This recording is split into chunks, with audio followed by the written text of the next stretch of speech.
Connect your smartphone directly to a monitor with an HDMI cord and iDocCam.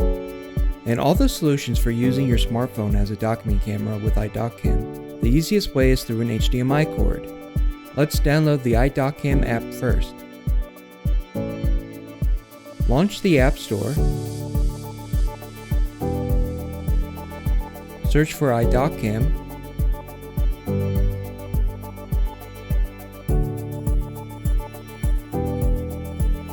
Then download the app and open it.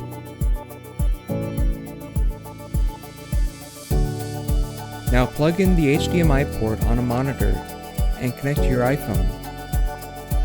You can now visualize on a monitor.